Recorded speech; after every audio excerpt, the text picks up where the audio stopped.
Do you know who is the most dangerous person? It's someone who has been deceived for many years and finally finds out the truth. Unfortunately, I didn't even have any suspicions that my wife might cheat on me.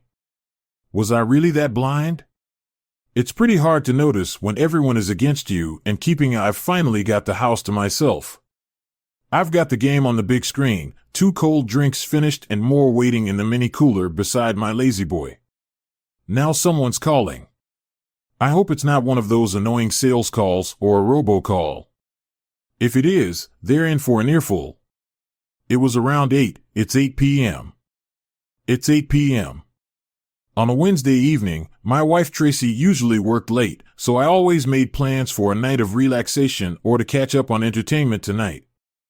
I had polished off a medium meat pizza from Papa John's earlier with a couple of beers, then settled in to watch the Cubs game while enjoying a few more Coronas.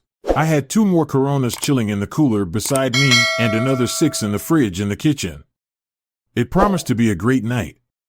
Tracy would typically arrive around 10. By 10 o'clock, we'd be ready for a snuggle. Wednesday nights were pretty quiet at the Endel, but this phone call was bound to disrupt my peace. I could tell something was up, even though I answered knowing I had to be there for my colleague. It turned out to be Shel Tremaine, Tracy's boss. He sounded really distressed. He'd had a heart attack while working with Tracy. My wife had called 911, and the paramedics rushed him to the hospital in critical condition. Shel told me that I told Shel that I'd be on my way and that I hoped Jack would make a full recovery. JCS had been Tracy's boss for 22 years, ever since she started working at his software company straight out of college.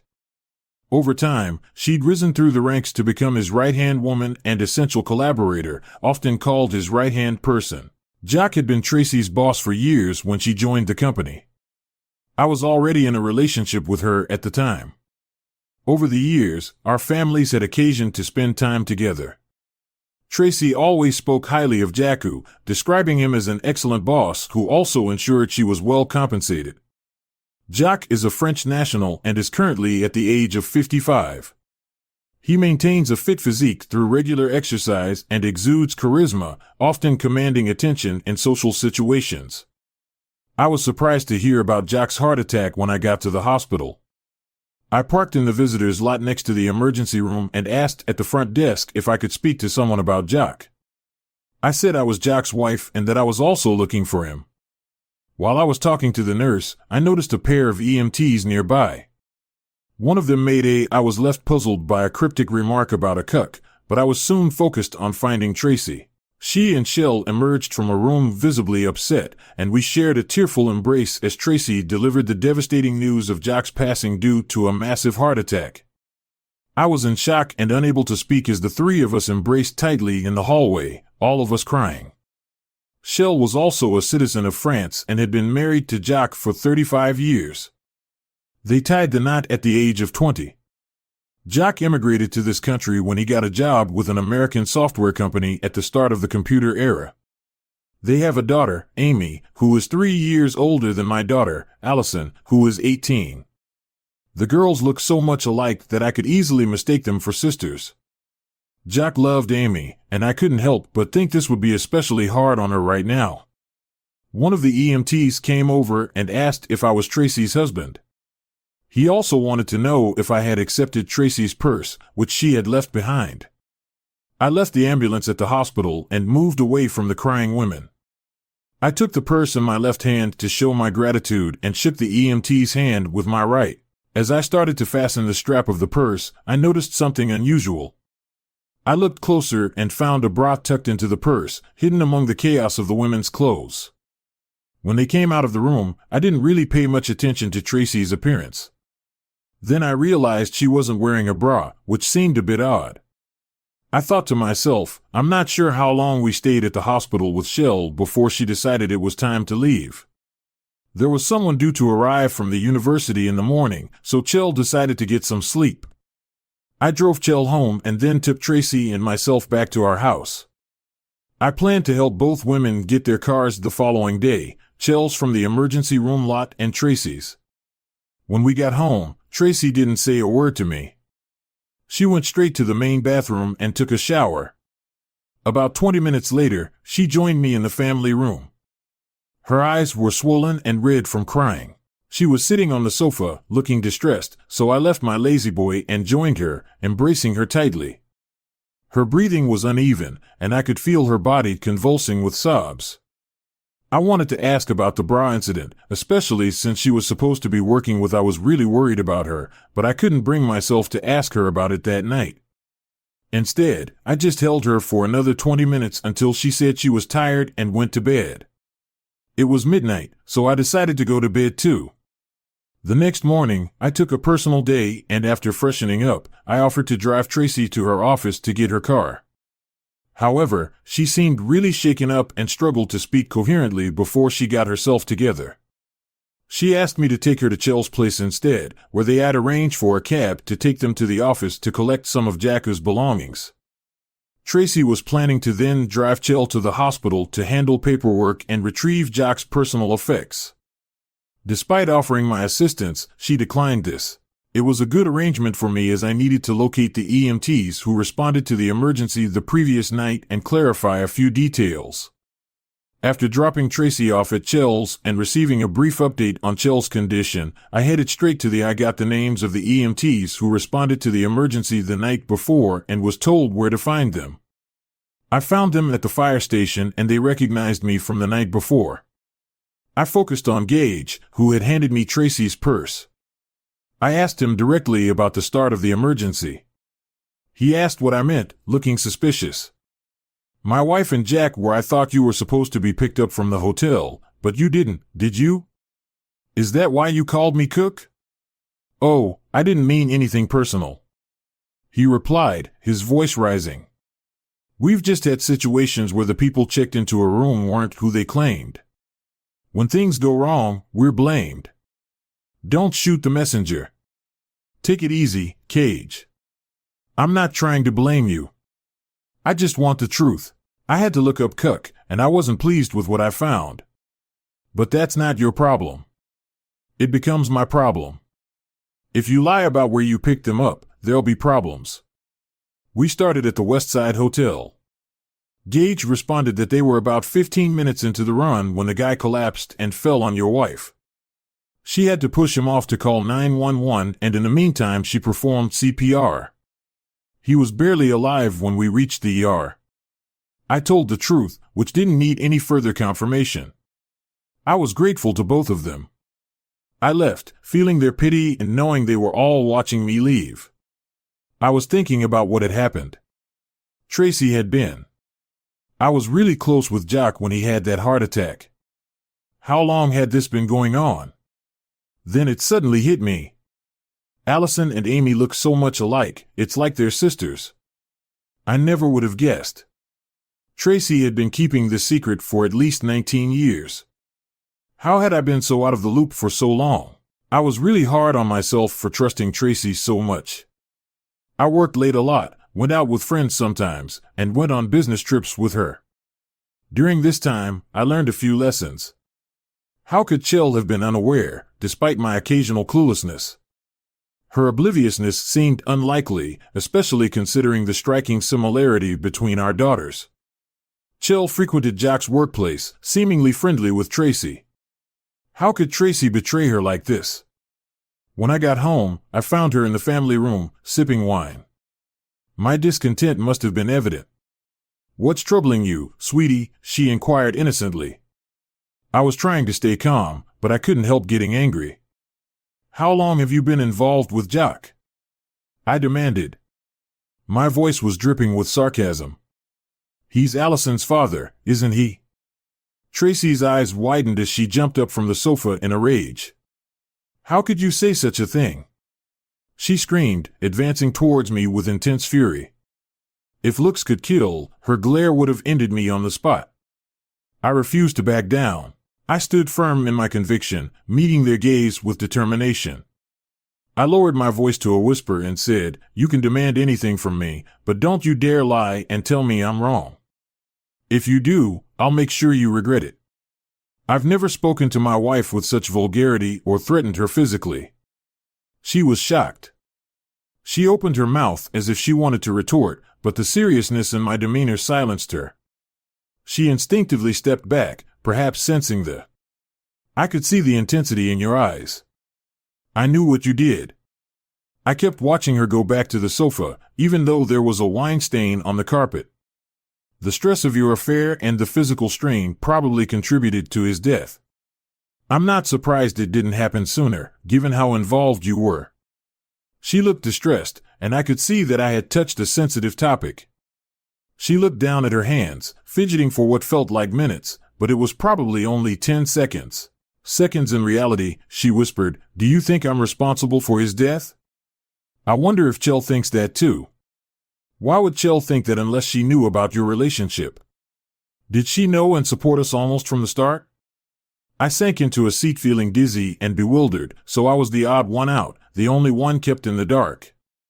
What about Allison? She's known for 4 years and she's okay with it.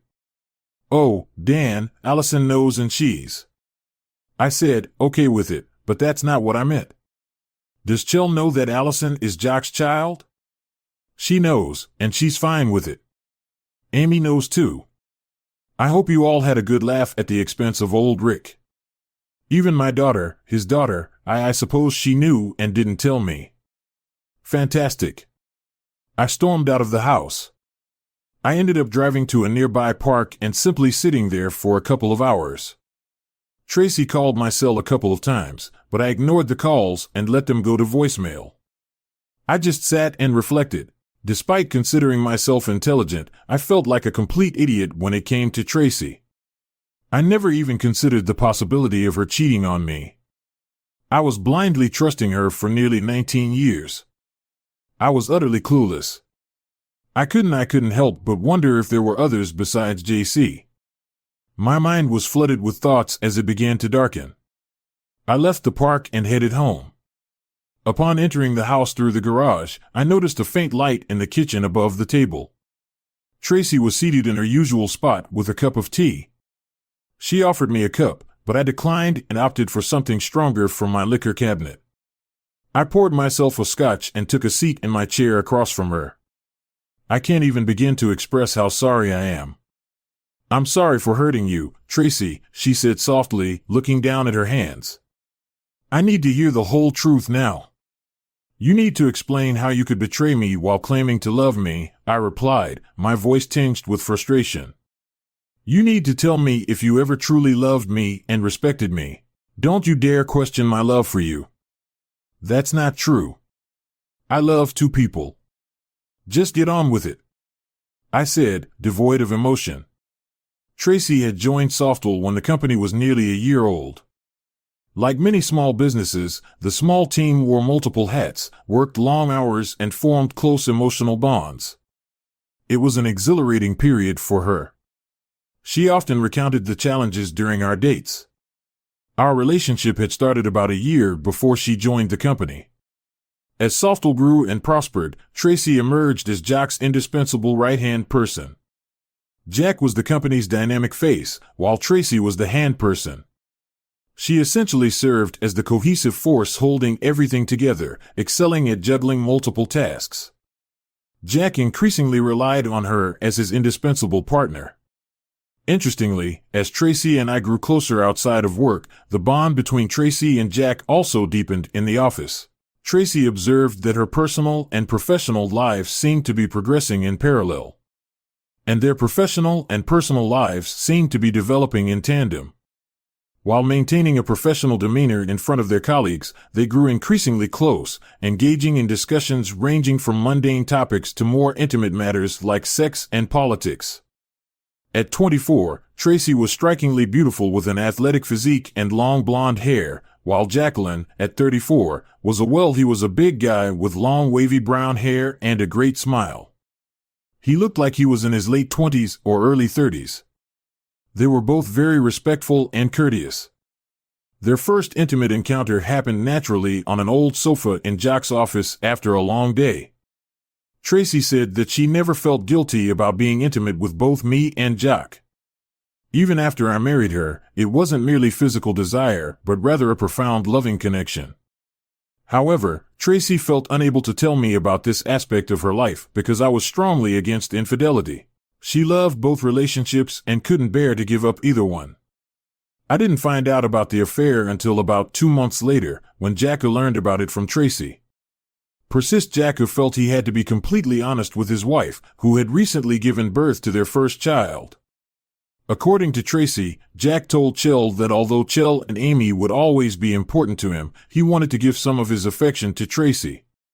So, Chell extended an invitation to Tracy to spend a weekend with Jack and her. I remember Tracy leaving for the weekend, saying her mother was ill. After that weekend, she said it was okay for them to have an affair. Years later, when Tracy was pregnant, it was Chell who comforted her and decided what to do. If the child was Jock's, it was because both Jock and it was easy to find out that the A+ fraternity was straightforward. I didn't spend much time alone with either girl, so any remarks about their resemblance were quickly dismissed by either Chell or Tracy with a joke about my social life. This averted any suspicion. Tracy said that Chell regarded her almost as a younger sister and took pride in what she called Jack's little family. I sat in stunned silence as Tracy recounted her experiences without expressing any remorse for her actions, merely recalling events. Tracy paused, expecting a response from me. All I could think to ask was whether she and Jack had ever taken a break when we were newly married and having sex almost every day. She was a bit embarrassed and avoided eye contact before finally admitting that they hadn't. That period of my life was so thrilling. I had 2 attractive men who loved and desired me. She reminisced and admitted to being mindful of minimizing any crossover, but confessed to never allowing me intimate contact after being with Jack. I muttered, "Quite considerate of you. It's funny, after all this time, that I never really compared your sexual performances. Both of you were great lovers, caring and attentive, and similar in size. It wasn't about better or worse sex with Jack, it was just different." I must admit that I found some solace in the realization that my connection with the I soon found out that the endowed stranger wasn't solely driven by lust. I was really hurt to learn that she had feelings for him as well as me. I grew up believing in monogamy, one exclusive partner for each person. Despite being the recipient of her primary intimacy, there was another person she was sharing that bond with. Tracy set her tea aside and gazed deeply into my eyes as if attempting to peer into my very soul. I thought I lacked a response to her unspoken inquiry and words. I couldn't find the wisdom I needed to put my Dewar bottle in the cupboard. I put my glass in the sink before going up the stairs to bed. I didn't know why I was doing this because I wasn't going to get any rest that night. About 5 minutes later, Tracy came into bed and snuggled up against my back. I was too tired to say good night. I got up at 5 a.m., did my usual morning routine, and went to work. Tracy was still asleep when I left, which meant she wasn't planning on going to work today. Presumably she and Chell will need to resolve the situation following Jack's departure. That's their concern, though. I had my own issues to address. Work has always provided me with solace during turbulent times, and I hope this pattern will persist. I work at Mayan Pharmaceuticals, where I serve as the Vice President of Sales. Despite being 45, I represent the new breed in the industry with a background in chemistry. I possess a unique understanding of our products, manufacturing processes, and functionalities. I know a lot about products, manufacturing processes, and functionalities. In fact, I helped develop one of our most successful products, Cresol. It's a pill designed to reduce women's libido for those with excessive sexual desires. It's been a great success for us, and I've personally benefited from its success.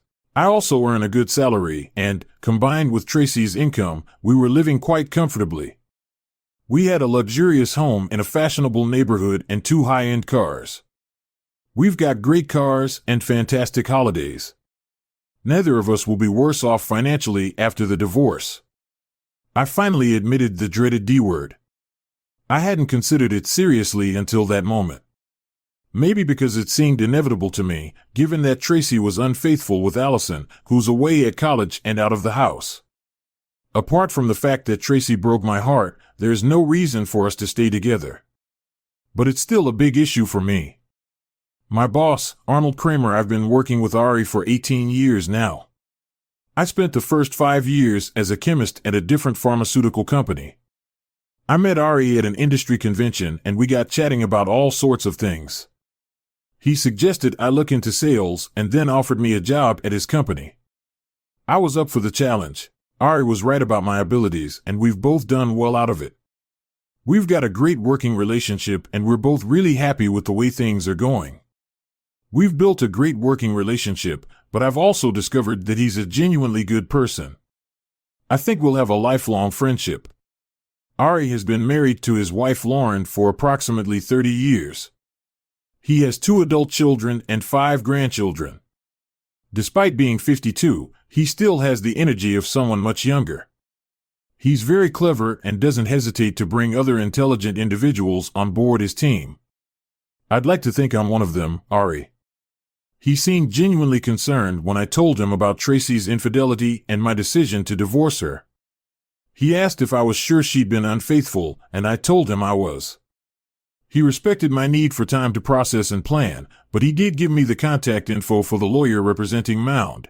Ari values loyalty to those who perform well for him, and he has confidence in the Mountaining, especially in their divorce division. He was more interested in helping people who were doing well financially. He said I could take as much time as I needed, but I told him I'd only be away occasionally because the case seemed pretty straightforward. We both wanted to act in our daughter Allison's best interests, and we had separate pension plans, so we could easily split the proceeds from the house sale. I must have missed that when I got home from work that evening because Tracy had dinner ready. I had my favorite spaghetti supreme with a nice bottle of Merlot. Things seemed so promising that I couldn't bring myself to remind her that Jose was the wine expert. I preferred my drinks distilled. It's hard to keep everything straight when you're juggling multiple relationships. Tracy kept up her usual cheerful chatter during dinner, pretending as if nothing had changed between us. I waited for about 10 minutes before cutting through the facade and finally uttering those dreaded words. 4 words, we need to talk. No, we don't, she snapped back almost immediately. I was taken aback by her response and her tone. I had discovered that she had been having an affair with her boss for decades. She knew how strongly I felt about cheating. How could she expect me to forgive her? I was hoping we could discuss this like adults before I proceeded with legal action. I said as calmly as possible, you can do whatever you want, but I'm not giving you a divorce. Her voice was getting more and more irritated. The fact is, you love me and I love you, and I'm not going to let you go. I'll fight you every step of the way. You're being foolish and risking the best thing you've ever had just because your pride is hurt. I started to reply, but she interrupted me before I could finish. Did I ever give you any reason to doubt my love for you? Did I ever mistreat you in any way? You received all the affection you desired, and I made sure you were well. We're each other's closest confidants, physically, mentally, and emotionally. If you hadn't stumbled upon it by chance, you would have remained blissfully in love with me until your last breath. You would have been none the wiser. Let's return to that. I did find out your love for me isn't as genuine as you claim. Otherwise, you wouldn't have given yourself to another man, both physically and emotionally. You knew it was wrong, so you kept it concealed from me. I don't. I can't believe you've been deceiving me for 2 decades. It's not just that you've been involved with another man for that long, but you've confessed to loving him as well. You've shared intimacy with him just as you have with me. How does that demonstrate love for me? Let's put aside the physical aspect for a moment. If that's even possible, can't you see that every bit of love you gave him was stolen from me? I had more than enough love for both of you. Tracy yelled back at me. He understood that, but I knew you wouldn't. I never told you, and now you're proving me right. He understood. I wasn't capable of understanding because I wouldn't have accepted you having another partner and quite a husband. That's utter nonsense. I wasn't foolish enough to let you do that willingly, so you made the choice for yourself, solely for yourself. This was all about your desires, and you fulfilled them. Believe me, if I hadn't discovered it, I would have lived my life happily ignorant. The biggest fool you could have engraved it on my damn this is Rick Avondale, the world's happiest fool. He thought life was perfect because he had no idea his wife had two husbands. The viewing and funeral took place 3 days later on a Monday, which I didn't attend. Instead, I carried on with my routine, heading to work like any other morning.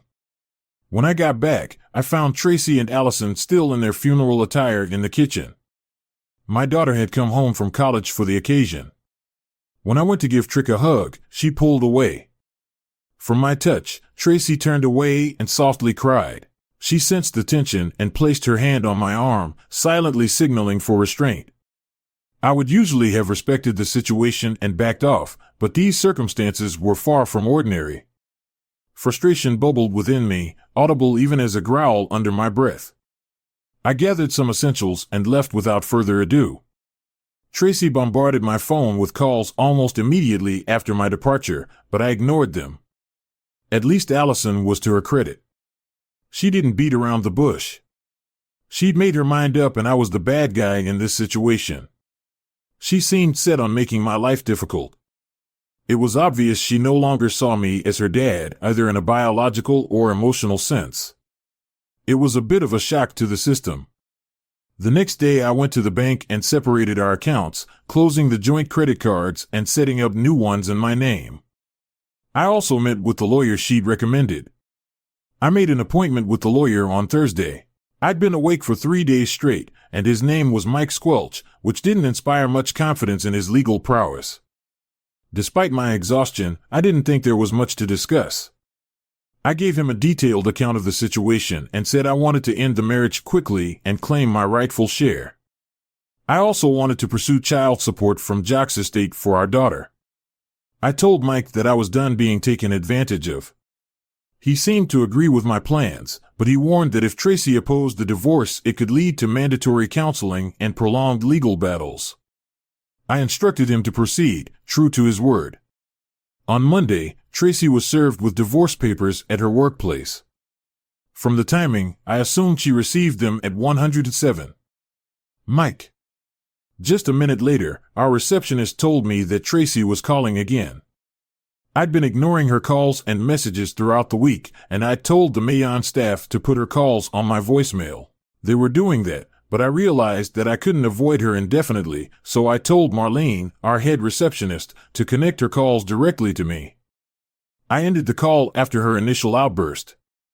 15 seconds later, the second call came through. I hung up again, wondering how long it would take for her to understand the need for civility. If she wanted to communicate with me, she'd have to be civil. The third call took a bit longer to come through. When I answered, she spoke in a hushed tone, evidently struggling to maintain her composure. "You've won this round. We need to have a conversation." I responded with forced cheerfulness. "Contact my attorney, Mike Squelch at X, to arrange a meeting with us. It might be beneficial for you to have your own attorney present as well. It could expedite matters." The appointment was scheduled for 2 weeks later. Until then, I stayed in a nearby motel. I occasionally visited my old house to mow the lawn. When I arrived at the house for the first time, Tracy tried to greet me as if I were her long-lost husband and hugged me in the driveway. I pushed her away and went inside. "You didn't have to air our problems out in the driveway like that," she said. "If I'm such a jerk, why not just divorce me?" I replied. The meeting with the lawyers took place on a Friday afternoon at 3. I let Tracy go first to present her argument. She said she loved me completely but also had feelings for Jacku. She said that now that he was deceased, everything should revolve around me. She asked if I was willing to throw away 20 years of marriage over this. She asked if our love meant so little to me. I said it meant a lot to me, so I couldn't end the marriage. She said I had her heart and deceived her to get it. She said, how could I not? This is a betrayal of trust, which is the foundation of marriage. You knew what you were doing was wrong, so you betrayed my trust to get what you wanted, both physically and emotionally. He knew and accepted it, but I was deceived. This divorce isn't my fault, it's about your selfishness and betrayal. I would never have tolerated sharing you physically with another man, but sharing your love with another man crosses an even bigger line. It hurts more than if you had simply had an affair with someone else. You loved him, slept with him, and even had his child just because I didn't know. That doesn't make it right. You both stole from me. It's fortunate he died of a heart attack that day, because if he hadn't, I would have shot him." Tracy let out a gasp as my final words hit her. Tears were already streaming down my face. "You realize throughout all of this you never once apologized for cheating on me." I pressed on, said sorry, and caused you pain.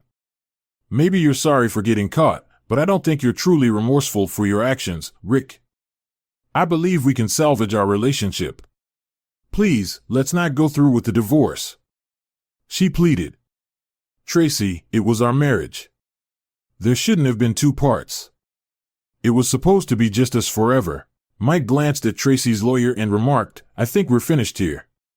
Your client needs to sign the documents and return them to us."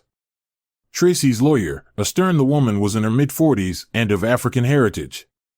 The American woman nodded and extended her hand for Mike to shake. Some minor details were sorted out over the next couple of weeks. 3 months later, our divorce was finalized.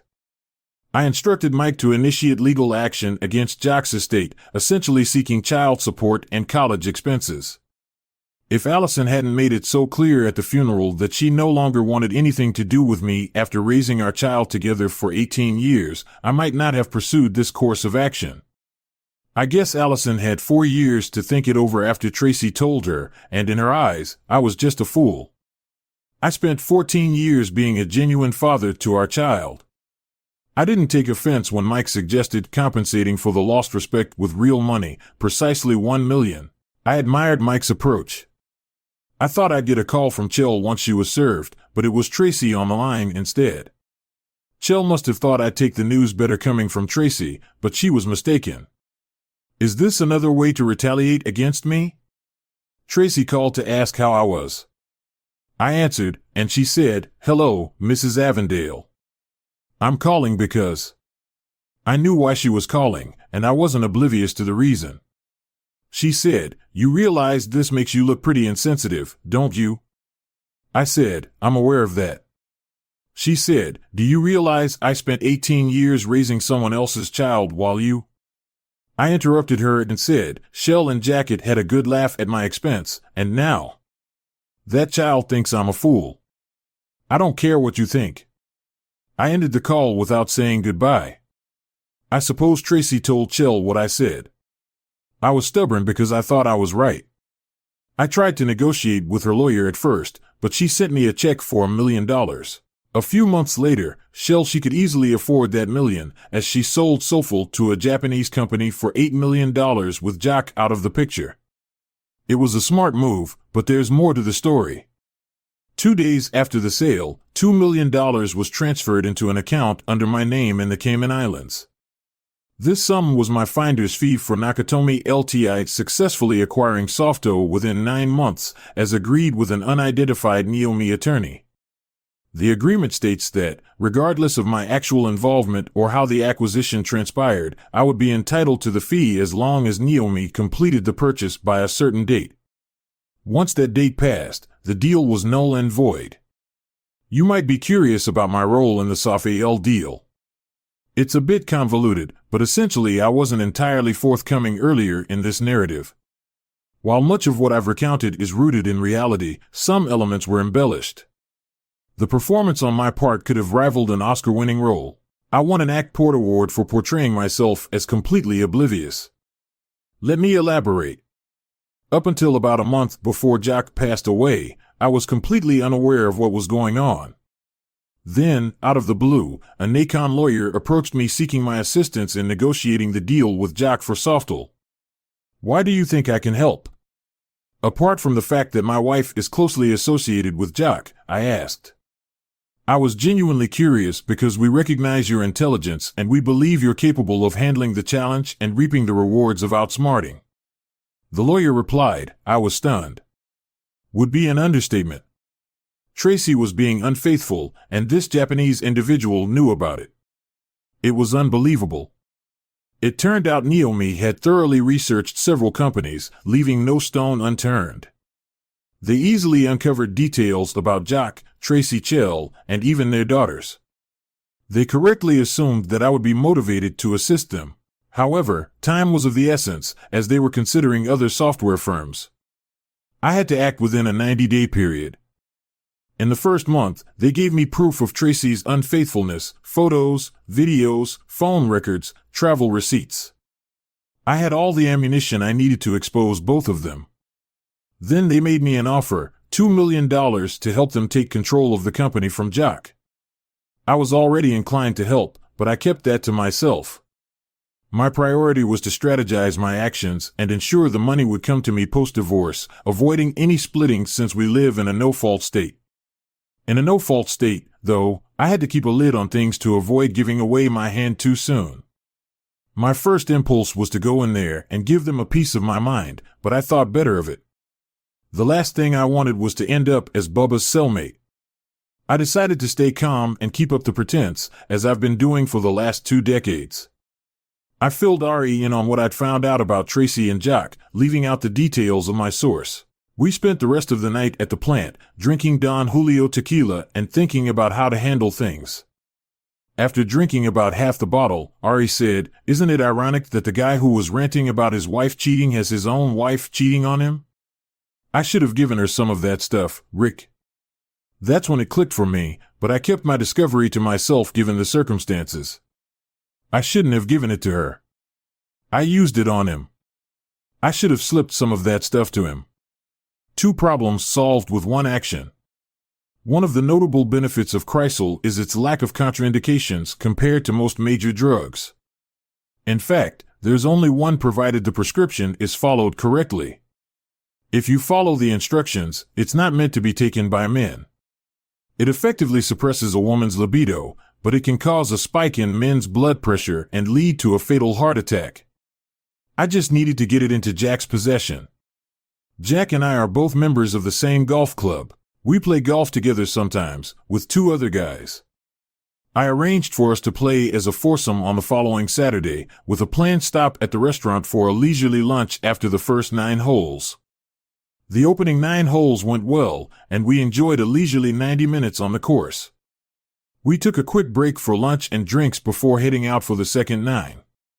I have a knack for salesmanship, so while we were dining and having drinks, I casually remarked to Jack, "How are you holding up, buddy? You seem a bit fatigued." Jack, being a decade older than the rest of us, was aware of the age gap, and my question clearly got to him. I could see him pondering when I suggested we could push back our tea time by 30 minutes to allow him some extra rest. He seemed just a tad tired, but I told him there was no need to change plans. I didn't think he appeared tired at all, but I decided to play on his insecurities about being the elder in the group.